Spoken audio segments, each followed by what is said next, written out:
நவ கிரகங்களை அறிவோம் ஜோதிட யூடியூப் சேனலுக்கு உங்களை அன்போடு வரவேற்கிறேன். இந்த பதிவில் காண இருப்பது செவ்வாய் பெயர்ச்சி பலன். அடுத்து வரக்கூடிய ஒரு 45 நாட்கள் செவ்வாய் பகவான் மிதுன ராசியில் சஞ்சாரம் செய்வார். முதலில் செவ்வாய் பகவானை பற்றி அறிவோம். செவ்வாய் யுத்த கிரகம், வீரம், பூமி நிலத்துக்கு அதிபதி.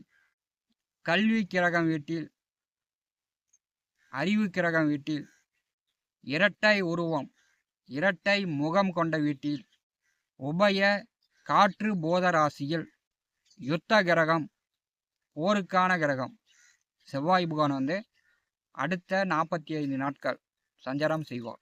குருவை போல் சனியை போல் செவ்வாய்க்கும் 3 பார்வைகள் உண்டு.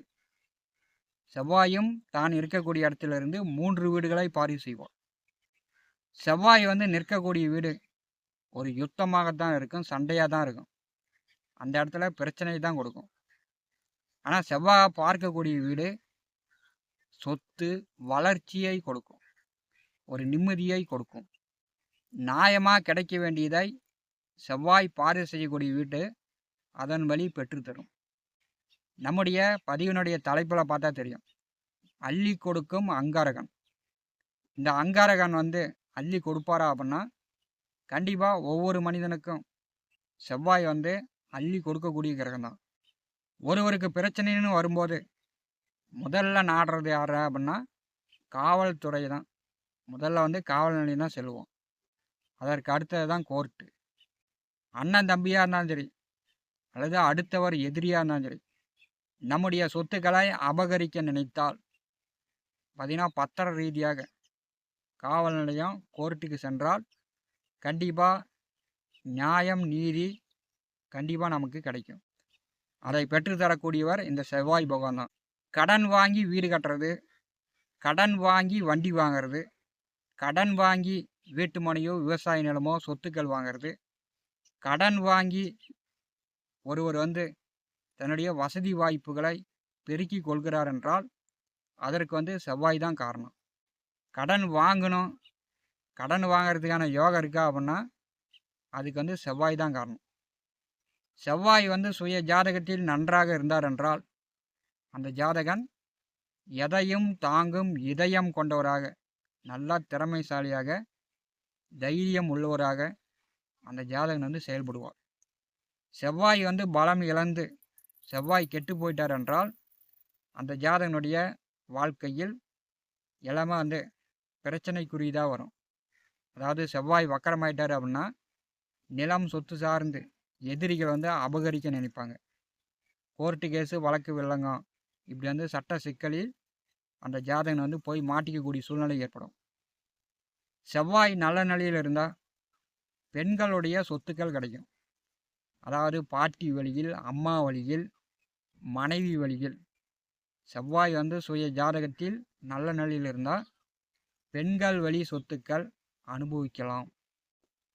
கடகம் ராசி அன்பர்களுக்கு செவ்வாய் பெயர்ச்சி பலன் காணலாம். 1/8/2026 அன்று முதல் மிதுன ராசியில் செவ்வாய் பகவான் சஞ்சாரம் செய்வார். உங்களுக்கு பார்த்தீங்கன்னா 5ஆம் வீட்டிற்கும் 10ஆம் வீட்டிற்கும் அதிபதியானவர் செவ்வாய். 12வது வீட்டிலே விரய மோட்சஸ்தானத்திலே செவ்வாய் வரும்போது அடுத்த 1.5 மாத காலம் பார்த்தீங்கன்னா உங்களுக்கு அதிக உழைப்பு இருக்கும். வேலை சார்ந்து, தொழில் சார்ந்து, உத்தியோகம் சார்ந்து அதிகப்படியான உழைப்பு இருக்கும். 12வது வீட்டிலே செவ்வாய் வரும்போது பெண்களுக்கு அதிகமான கஷ்டங்கள் இருக்கும். பெண்களால் கடகராசி என்பவர்களுக்கு சில தொந்தரவுகள், பண விரயங்கள் ஏற்படுறதுக்கான வாய்ப்புகள் அடுத்த 1.5 மாத காலம் உண்டு. கோச்சாரத்தில் 12வது வீட்டில் செவ்வாய் வரும்போது இரவு உறக்கம் குறையும். பார்த்தீங்கன்னா படுத்திங்கன்னா ஒரு 10 மணிக்கு மேலே, 12 மணிக்கு மேலே லேட்டாகி சாப்பிட்டு லேட்டாக படுத்துங்கிற மாதிரி உங்களுக்கு இரவு உறக்கம் குறையும். மன அழுத்தம், மனக்குழப்பம், உடம்புல நரம்பு பிடிச்சிக்கிறது, கை காலில் சுளுக்கிக்கிறது, உடம்பு வலி வேதனை அடுத்த 1.5 மாத காலம் உங்களுக்கு சரி, உங்கள் குடும்ப நபர்களுக்கும் சரி, உடல் அளவில் மனதளவில் ஒரு பிரச்சனைகளை கொடுக்கக்கூடிய அமைப்பாக இந்த செவ்வாய் பயிற்சி கடகராசி என்பளுக்கு காட்டுகிறது. கோச்சாரத்தில் 12வது வீட்டில் செவ்வாய் வரும்போது பார்த்தீங்கன்னா, புதிதாக 2 வீலரோ 4 வீலரோ வண்டி வாகனங்கள் வாங்கலாம்,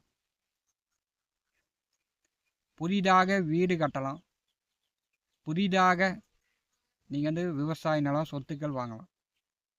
அப்படி இல்லைன்னா உள்ளூரில் ஊர் பொதுமக்களுக்காக கோவில் கட்டலாம், கோவில் கட்டி கும்பாபிஷேகம் செய்யலாம், மலை மேலே போய் ஒரு கோவில் கட்டலாம். ஆன்மீகம் கோவில் காரியங்கள் இந்த காலகட்டத்தில் உங்களுக்கு வெற்றியை தரும். 5ஆம் அதிபதி 12வது வீட்டில் இருக்கும்போது கடகராசி என்பர்கள் பொது சேவை ஈடுபாடு உடையவர்களுக்கு, யூனிஃபார்ம் சர்வீஸ் வேலையில் இருப்பவர்களுக்கு இந்த காலகட்டம் பொதுமக்கள் ரீதியாக பொதுமக்கள் வழியில் நல்ல மதிப்பு மரியாதை உங்களுக்கு கிடைக்கும். வீட்டில் குடும்பத்தில் அம்மாவுக்கோ அக்காவுக்கோ தங்கச்சிக்கோ மனைவிக்கோ பிள்ளைக்கோ யாரோ ஒரு சிலருக்கு இந்த சளி காய்ச்சல் இருமல் தலைவலி இந்த மாதிரியான சிறு சிறு உடல் உபாதைகள் மருத்துவ செலவுகள் இந்த நேரத்தில் கடகராசி என்பவர்கள் குடும்பத்தில் ஏற்பட வாய்ப்புண்டு. 5ஆம் அதிபதி 12வது வீட்டில் வரும்போது உங்கள் குழந்தைகளை இப்போ படிக்கலை அல்லது விளையாண்டுக்கிட்டே இருக்குது அல்லது செல்ஃபோனை வச்சுக்கிட்டு படம் பார்த்துக்கிட்டே இருக்குது அப்படின்னு அடிக்கிறது திட்டுறது இதெல்லாம் கடகராசி என்பர்கள் தவிர்ப்பது நல்லது. ஏன்னா 5ஆம் அதிபதி 12வது வீட்டில் வரும்போது உங்களிடம் உங்கள் பிள்ளைங்க கோச்சிக்கிட்டு வீட்டை விட்டு அந்த பிள்ளைங்களோட படிக்கக்கூடிய நண்பர்களுடன் அவங்க வீட்டுக்கு போகலாம். உங்கள் குழந்தைகளை நீங்கள் தேடுற மாதிரியான சூழ்நிலையும் ஏற்படுத்தி விடும். அதனால் குழந்தைகளை அடிக்கிறது திட்டுறது இந்த காலகட்டத்தில் கடகராசி நண்பர்கள் தவிர்ப்பது நல்லது. கடகராசிக்கு 12வது வீட்டிலே செவ்வாய் நின்று பார்த்தீங்கன்னா 4ஆம் பார்வையால் 3வது வீட்டை பரிசுகிறார். 3வது வீட்டை செவ்வாய் பார்வை செய்யும்போது பார்த்தீங்கன்னா புதிதாக வீடு கட்டலாம், உங்களுடைய பயண போக்குவரத்து கொஞ்சம் கூடுதலாக இருக்கும். அது உள்ளூர் சார்ந்தோ வெளியிடம் சார்ந்தோ பயண போக்குவரத்து சிறப்பாக இருக்கும். விளையாட்டு போட்டி பந்தயங்களில் கலந்து கொண்டு பரிசு வாங்கிட்டுருவீங்க. 3வது வீட்டை செவ்வாய் பார்வை செய்யும்போது கடகராசி என்பவருடைய இளைய உடன் பிறந்தவர்கள், உங்கள் தம்பி தங்கைகள் உங்களிடம் கோச்சிக்கலாம், சண்டை கட்டலாம். தம்பி தங்கைகள் மூலம் ஒரு சிலருக்கு கருத்து வேறுபாடு ஏற்படலாம். 3வது வீட்டை 12வது வீட்டிலேருந்து செவ்வாய் பார்வை செய்யும்போது தம்பி தங்கைகளுக்கு வேலை கிடச்சி அவங்க இடம் பெயரலாம், அதற்குண்டான வாய்ப்புகள்லாம் உண்டு. தம்பி தங்கைகள் திருமணம் ஆகிட்டாங்க, அவங்க தனி கொடுத்தனம் போகிறாங்க, புதிதாக வீடு கட்டிட்டாங்க அப்படின்ற மாதிரி தம்பி தங்கைகளுக்கு வசதி வாய்ப்புகளும் இந்த காலகட்டத்தில் உயரும்.